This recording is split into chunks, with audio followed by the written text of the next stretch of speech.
Om Asato Ma Sad Gamaya Tamaso Homaham Jyotir Gamaya Mrityurmam Amritam Gamaya Avir Ahavir Maedhi Rudra Yate Dakshinam Mukham Te Namaham Pahinityam. Om, lead us from the unreal to the real. Lead us from darkness unto light. Lead us from death to immortality. And reach us through and through ourselves, and evermore protect us from ignorance by thy sweet, compassionate face.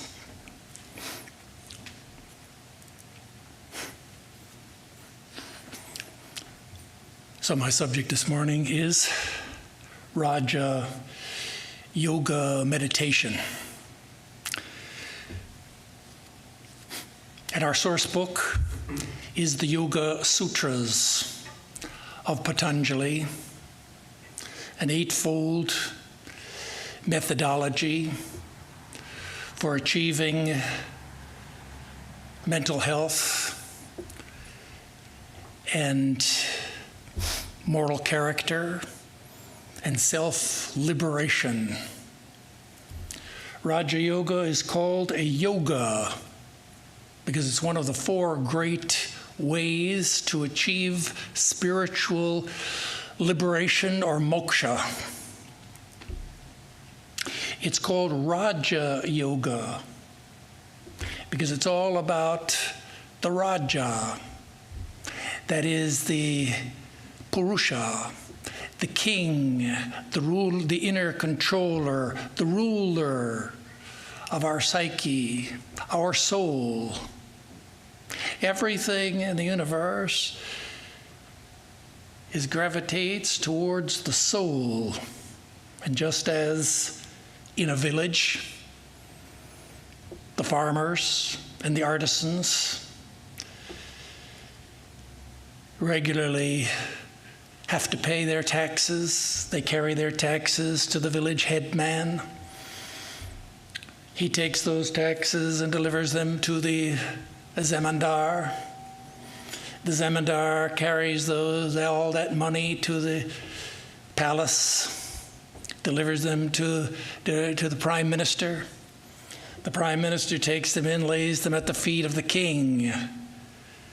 And the king then makes a decision about the disposition of those funds. Similarly, it is with us in our own life. The senses bring to us information from outside. They come to the lower mind, the manas. The lower mind delivers it to the higher mind, the buddhi. The buddhi then carries it to the purusha. And from the purusha comes the order. And thus is the psyche ordered from the higher to the lower.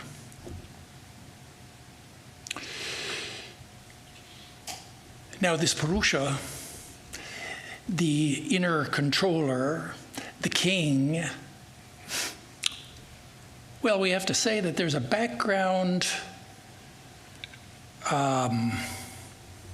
belief system. There's a whole background of thought behind yoga and meditation. It's called the Sankhya philosophy, one of the 6 systems of ancient Indian philosophy. It's in the Sankhya philosophy that we learn that the king has a problem. The king one day, in the company of his retinue, he went to a theater, a music hall, and there he sat down, and the lights dimmed, and the music came up, and the curtain rose, and there was a beautiful dancing girl. She began to dance for the audience. The dancing girl is Prakriti, that is nature with a capital N. In Vedanta, we would call it Mahamaya. And seeing that dance, the king and everyone else in the audience became mesmerized. They became spellbound. They completely forgot about where they were, about who they were. They were drawn into they're captivated by what they saw. In fact, they were hypnotized. And so the king sat there in this state of spellbound hypnosis, watching as the dancing girl performed. Similarly, it is with ourselves.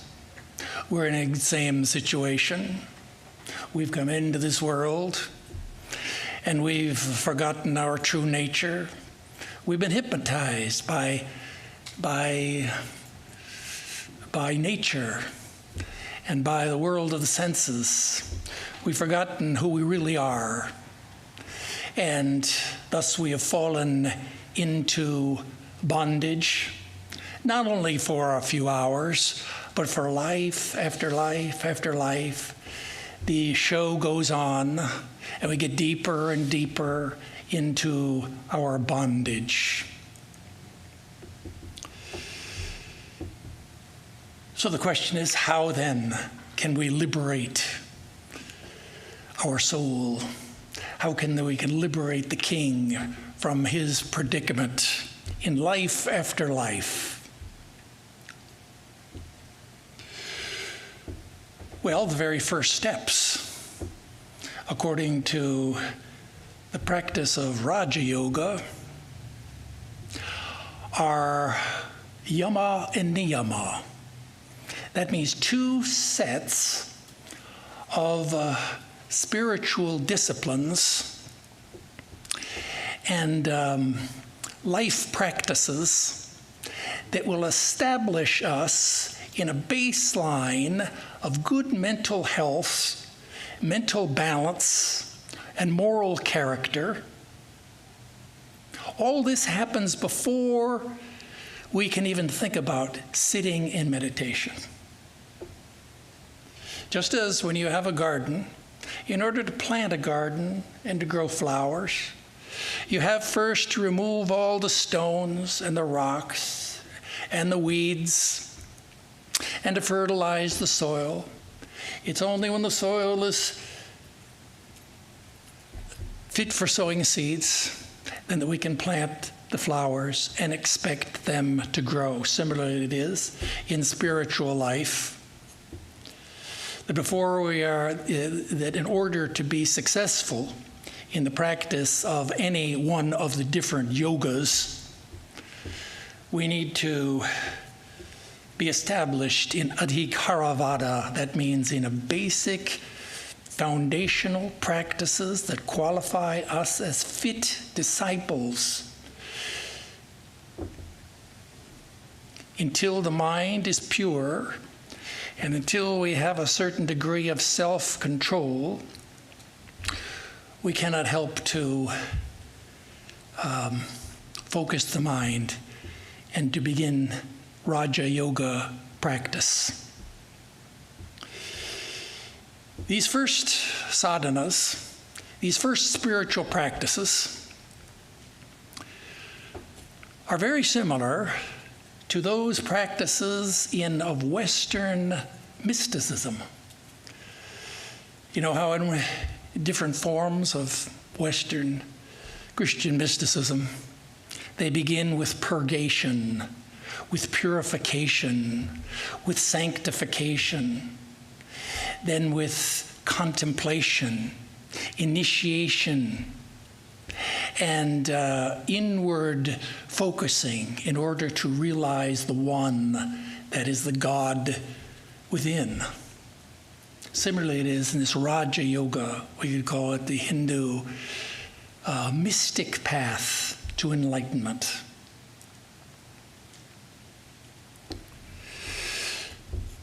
Now, once you are established that is, it's assumed in all forms of yoga practice that there is a baseline qualification, that we are established in good mental health, that we have a moral character, that we have self-discipline. Once those practices are in place, then we can begin the next stage, the next methods of this eightfold path, that is asana and pranayama. These are each one of these methods have been developed in ancient India's whole sciences in and of themselves. And you as students, all of us as students of Indian philosophy, are very well acquainted with them. That how do we begin these practices? Well, we have to sit, close your eyes, get comfortable, sit straight, get your back, sit with your head, neck, and shoulders in a straight line, relax. This is all asana. This is kind of the essence here of asana. Then maybe you can take a few deep breaths, and you can do 3 or 4 rounds of pranayama, that is breath control. And then just sit quietly on the banks of the river, watch the river flow, that is, watch your thoughts as they pass by. And gradually the mind will become a little bit more calm. But you're not meditating yet. Now, the purpose of meditation, the focus of meditation, of Raja Yoga meditation, is to realize God, that is, to realize the soul, the Purusha, the spirit within ourselves. The mind can only know the spirit under an aspect. That is, under a particular name and form. And therefore we cannot meditate on the nameless. We cannot meditate on the formless, abstract space and time. We have to meditate on a particular name and form. That's how the apparatus of the human mind works. If you are a personalist, then maybe you will think of the God within you as having a personal form, maybe some form of some god or goddess. You can think of an image, a pratima, a picture. That god or goddess with a particular name, that will be the object of your meditation. If you are an impersonalist, maybe you will use a pratika, that means a symbol, like an inner light or a sound symbol, in order to focus your mind. Now we may wonder, how do we know what we should meditate upon? We need to have some particular name and form. And in order to determine what that is, we need to have a spiritual teacher. We need to be initiated into spiritual life. A spiritual teacher, a guru, will look into your mind and heart and will know your past and your future and your karma and your disposition and your temperament, and will introduce you to some particular name and form that will be suitable for your spiritual practice and that will enable you individually to make progress in spiritual life.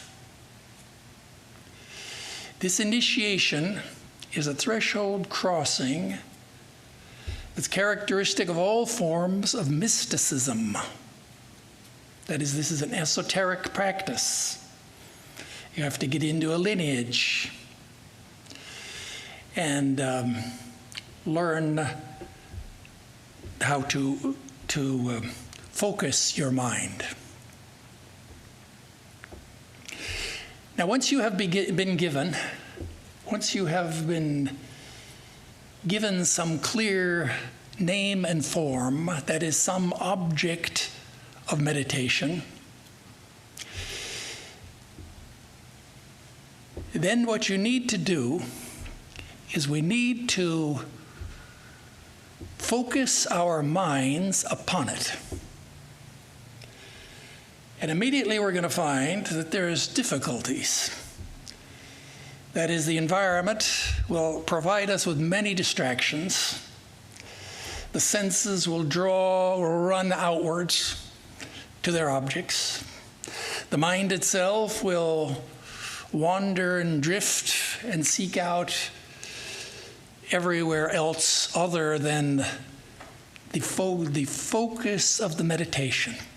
We're already at the 5th stage of Raja Yoga. It's called pratyahara. It's the distinguishing feature of Raja Yoga. It's all about withdrawing the mind. Withdrawing the mind from the external world. You have to withdraw the senses from their objects, to withdraw the mind from its natural inclinations to wander far afield. You have to suppress desires and contrary thoughts which lead your attention away from the object of your meditation. All that comes under the practice of pratyahara. We could call it focus.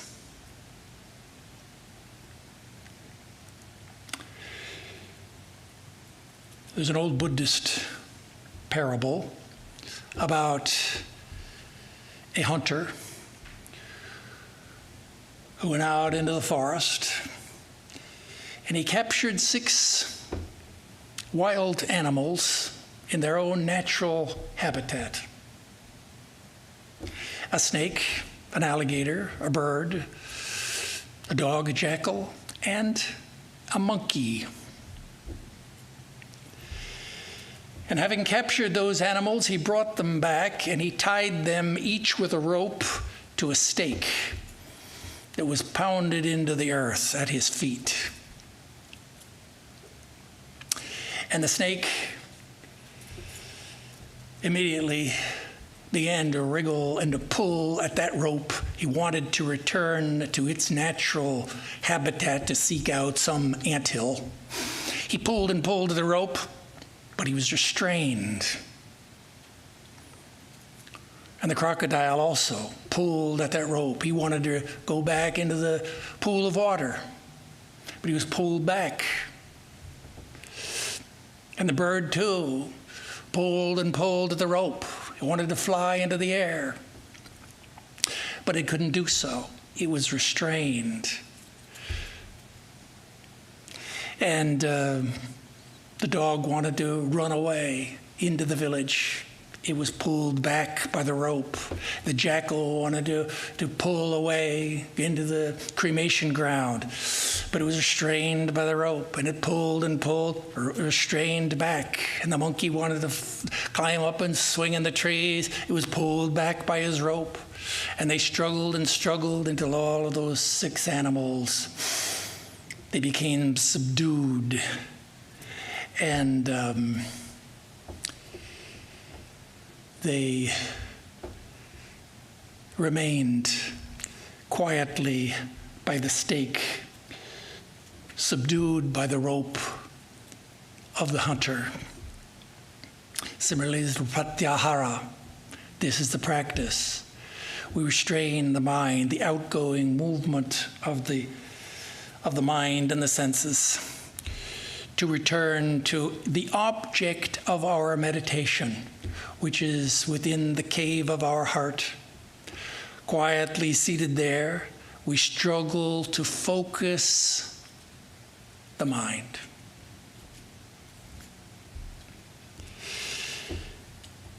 Now, if you can focus your mind for 12 matras, that means maybe like 12 seconds.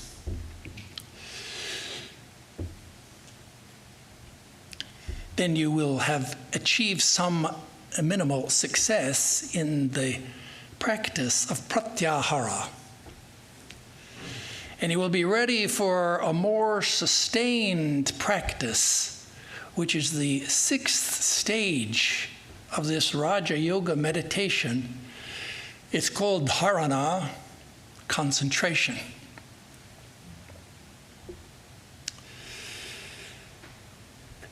Now let's look here at a little bit of the difference between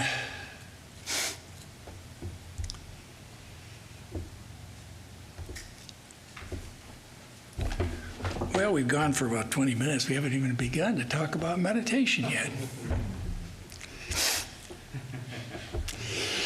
So let's look a little bit of the difference here between focus and concentration. Focus, if we use the analogy of a camera, is all about lateral extent. Concentration is more about drilling down in. Let me give you a kind of a more mundane example. If you can imagine a young man who is the Chamber of Commerce has organized a networking event in town where all the merchants and people who are in business will come together, and they'll have refreshments, and they'll be milling around this big meeting hall and exchanging business cards, making contacts and connections.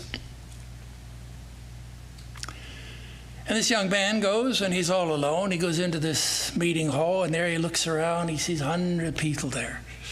And everyone's talking and milling and moving around. He's kind of confused. He's kind of baffled as to what to do next, where to go, where to start. He's looking around. And then he sees a girl standing over on the side of the hall. And he focuses on her. She is his target. He moves through the people. Excuse me. Moves there. He greets her, introduces himself, gives her the business card. She gives him the business card. They begin to talk, and she says they share some information, and he begins to share some information. He's focused and concentrated now upon her. He learns they went to the same high school together. Learns more and more. He's learning more and more. He's drilling down deeper in. That's focus. First, he had to get focus.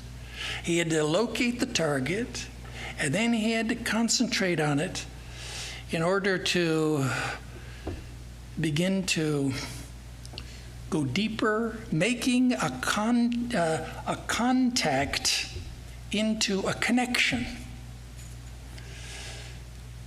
Now he's made a connection.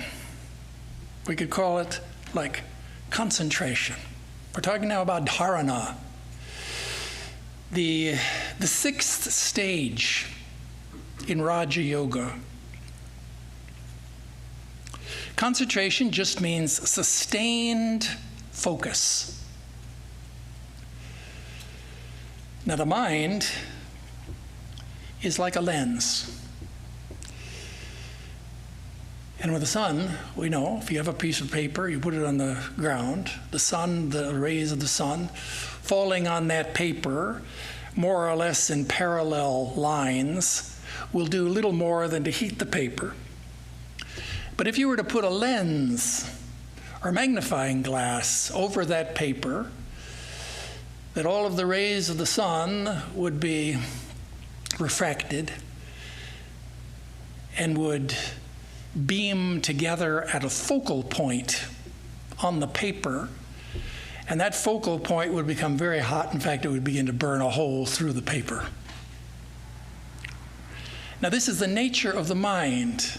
The nature of the mind is to be like is a lens. It enables us to focus. Our problem is that there's a monkey that's holding that lens. It's moving around. If we could just, therefore, we have to go back a few stages in the practice to calm the nerves of that monkey mind, to restrain that monkey mind so that it's more steady and so that it can more hold that lens. If it can do that, concentration, there's no problem. People say, oh, I can't concentrate. Well, concentration is a very natural, the most natural thing in the world for the human mind to do. If you have prepared if you've done through the stages of this science of concentration,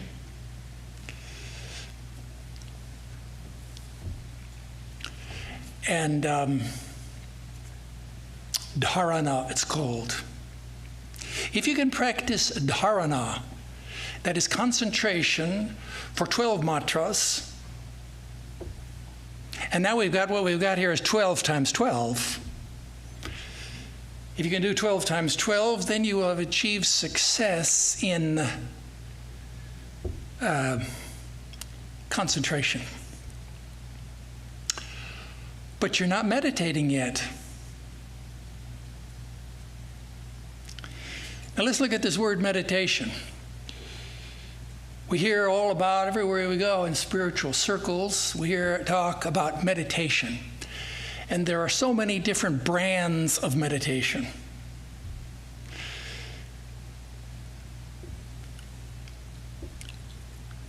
And therefore the word has become like an omnibus word. It's like a portmanteau word. It could mean whatever. Anybody sits down, closes his eyes, and it sits quietly. Oh, he's meditating. That's one meaning of the word meditation. In Raja Yoga, however, the word meditation is the translation of a very specific, it's a term of art. It's translation of the Sanskrit word Dhyana. So when we talk about the Raja Yogis, talk about meditation, they specifically mean Dhyana. And Dhyana just means sustained concentration. Dhyana is one pointed concentration. It's unbroken concentration. And we could say that just as we make a distinction between on a rainy day, it rained all day. Well, then we may ask, well, was it a continual rain or was it continuous rain? Continual rain means off and on, it rained all day. If we were out there with an umbrella, we'd have to open the umbrella and then we'd close it, and we'd open it again. That's continually, it rained all day. Continuous rain, however, continuous rain means it never stops. You never close your umbrella. Similarly as with Dhyana. Dhyana is unbroken concentration. It's often compared to the burning of a candle in a windless place. Unflickering light. Now we see we began here with focus, bringing the mind back. And then we had concentration. We struggle to concentrate for a certain period, then we come back again, we try another period of concentration. If we can get 12 of those concentrations, 12 dharanas together, good with it, then we're success in dharana. Now we're ready to begin one-pointed concentration. That's dhyana. You know the word dhyana from your study of Eastern Buddhism, Buddhist thought? Dhyana, the Sanskrit word dhyana became the Chinese Chan. Zen became the Japanese Zen. Became the Theravada, the Pali jhana. These all come back from the Indian concept of dhyana, that is meditation. The Zen Buddhists call this one-pointed meditation, they call it the eye of the tiger. And if you can imagine a poor man who's walking through the forest, and there he sees, the sun is shining, the birds are singing. He's having a nice walk, and then he looks over his shoulder, and what does he see? He sees a 700-pound Bengal tiger who's staring at him. And we can imagine how shocked and how his eyes become locked on that tiger. And we can imagine how frantic and how desperately he is and how his mind is just running wildly. How can I escape? I can't run, I can't fight, He's frozen. He can't move. Meanwhile, the tiger is very calm. The tiger is not frightened. The tiger is not tense. The tiger, he sees with the eye of the tiger. Looking at it through the eyes of the tiger. The tiger is calm. He's centered. He's powerful. He's not thinking about anything. He's just looking at his dinner. That's one-pointed concentration. Dhyana. You can see a picture of it. You look and see the artist's depiction of the Bodhidharma. The Bodhidharma, the great founder of Chan Buddhism. There he is seated there in his cave, meditating on a wall, seated before a wall. And he has a very fierce look on his face. That's the eye of the tiger.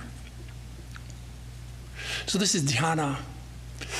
This is meditation. And, well, as students of, we're all devotees. We're all journeyers on the path.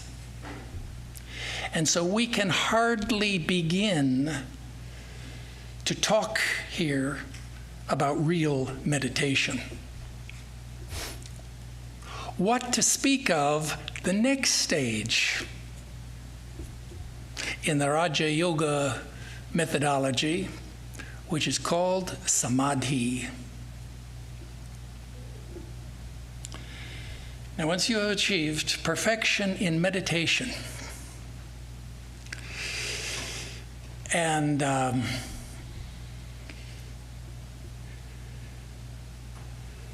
then the mind naturally will slip into a higher state. It's called Samadhi. Now, we hardly dare to talk about this, but we're not blind because we have the verbal testimony of saints and sages who've gone before us and who give us a lot of helpful, useful information which we need to have in order to visualize our goal, our destination. So when we're talking here about Samadhi, this is where we're going in the light of the teachings of the saints and the sages.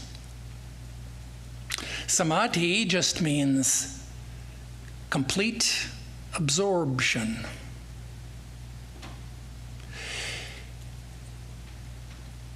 And if you read, for example, in the life of Plato, you read in the Greek philosophers, you read in the life of Socrates, on several occasions, one in particular on his way to the symposium, they found that he was late. Where is he? They sent servants to find him. There he is standing out in the road, in the middle of the road under the blazing hot sun, standing there. They couldn't move him. They couldn't budge him. He's completely merged in thought. This is a kind of samadhi, savitarka samadhi, where he's lost in abstract thought.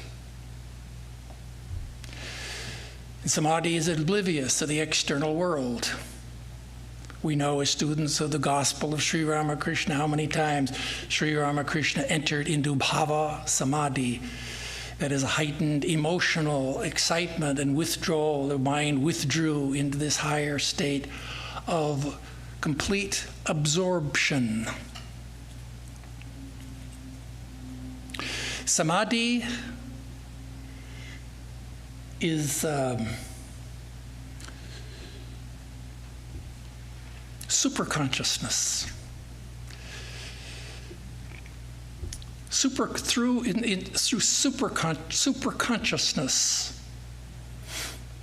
is a translation. Swami Vivekananda's translation. That is what Samadhi, you want a translation. Samadhi is superconsciousness. Superconsciousness enables the yogi to close the gap between the subject and the object. And once that is done, he sees directly and immediately. He has no need of pramanas, like the senses. He has no need of reasoning, of reason. In fact, he's gone beyond the circle of reason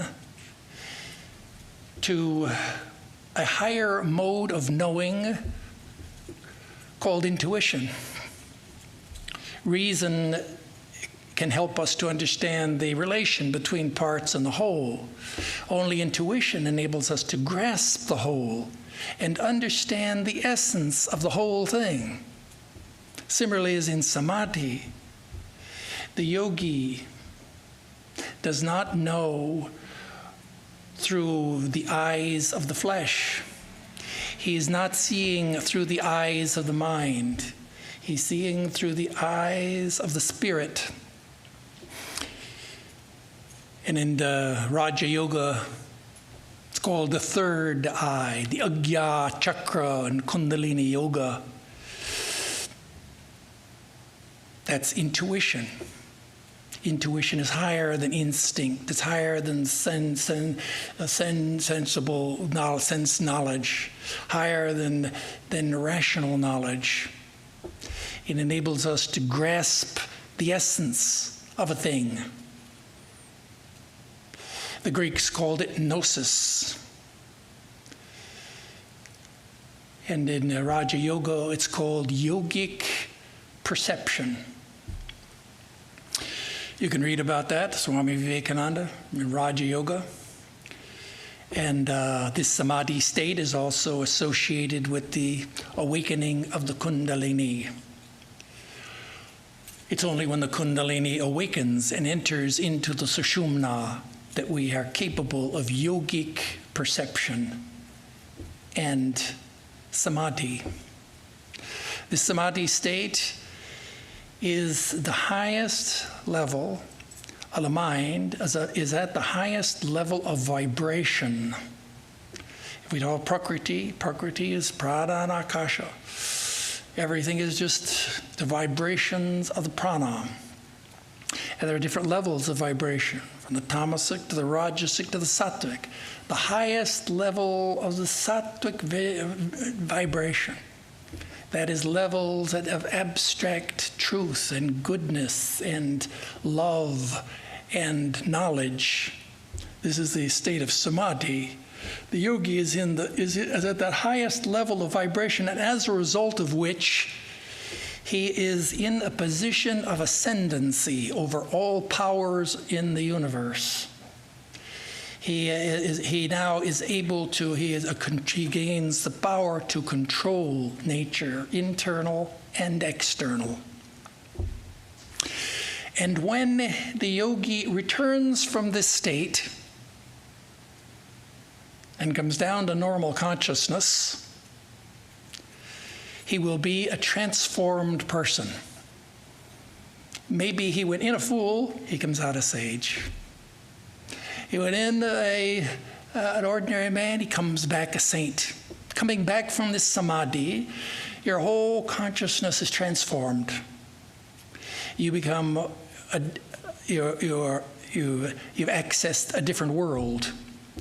You now have power that you never had. You have knowledge and a background knowledge which you never had. And so you become a saint or a sage or a mystic. But you have not yet achieved liberation. In order to achieve liberation, there is a higher samadhi. There's two kinds of samadhi in the language of the Vedanta philosophers: Savikalpa and Nirvikalpa. Savikalpa means with modification. That is, with modification means there's always, that we're seeing through a glass darkly. And even though the glass is clear, we're still seeing through, there's still a separation. In Nirvikalpa Samadhi, that there is no separation. It's not a state of union, it's a state of identity. In Nirvikalpa Samadhi, the distinction between the knower, the known, and the knowledge. You know what we call knowledge? There's a stick. Stick has two ends in the middle. That's how we used to think of knowledge. But the knowledge of the Nirvikalpa Samadhi is there's no two ends in the middle. They all disappear. It's in the Nirvikalpa Samadhi, the yogi goes beyond the three, goes beyond nature with a capital N, beyond the three gunas, becomes trigunatita, goes beyond the three bodies. The knots of the heart are cut asunder. All of the samskaras, the habits, deeply in the causal mind, which will remain after the Savikalpa Samadhi. After Nirvikalpa Samadhi, those are all burned, as it were. The seeds are all fried. And so there's no possibility of any kind of more future rebirths in the great wheel of transmigration that is the great in samsara. In meditation, the Nirvikalpa Samadhi, you can imagine, if you look at a lake, Swami Vivekananda gives us the example. You look at a lake, and you see the wind is blowing, and there's waves on the surface of the lake. And even though the sun may be shining, you can't see anything. The water is all turbulent and muddy. You can't see anything. But let's say that the wind dies down, and the waves die down on the lake, and the water becomes crystal clear. And the lake is it becomes calm and placid. Then if you look down, you can see the bottom of the pond, bottom of the lake. Very clearly you can see it. Similarly it is in Nirvikalpa Samadhi. There are no waves in the lake of the mind. There's nothing, the knowledge is aparoksha. That means its direct, immediate knowledge of the Purusha rests in its own nature. It doesn't know anything, only the self-luminous consciousness. It's this Nirvikalpa Samadhi which gives a liberation. See, Samadhi is the 8th stage of the Raja Yoga, but it's not the goal. The goal of Raja Yoga is Kaivalya. That means liberation. Liberation of the Purusha. And with the Nirvikalpa Samadhi, the Purusha, the soul, that is the king, finds, at that time, the music stops, and the dancing girl stops her dance, and the curtain falls, and the lights come up in the theater, and the king looks around, and he recalls his true nature, and the hypnotic spell is broken, and all of that time he realizes he had been completely forgotten where he was. He regains his true knowledge of his true nature. He becomes liberated from the hypnotic spell, from the spellbinding influence of Mahamaya. And he becomes, the soul is liberated. This is the goal. And the purpose of this eightfold methodology of Patanjali that begins there with purification, purgation, sanctification,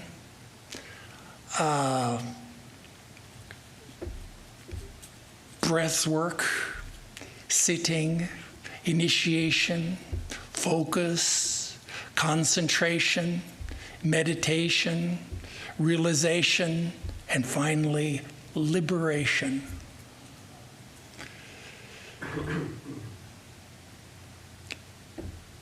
This is a summary of the Raja Yoga meditation.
Thank you to Swami Vedarupananda for his very clear exposition of the path of Raja Yoga.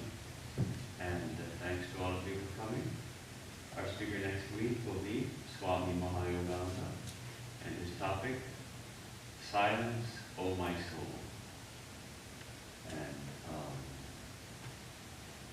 otherwise, we have our classes Tuesdays, Wednesdays, and Thursdays in the evening at 7:30. And also Tuesday at 4:30 in the afternoon. And all our offerings are also presented online, including the evening arati and all the classes. So, feel free to join us anytime from anywhere. I think that's about it. We do have a possible visit in August from Swami Nirvikalpa, the singing Swami. You remember him? With our first kirtan.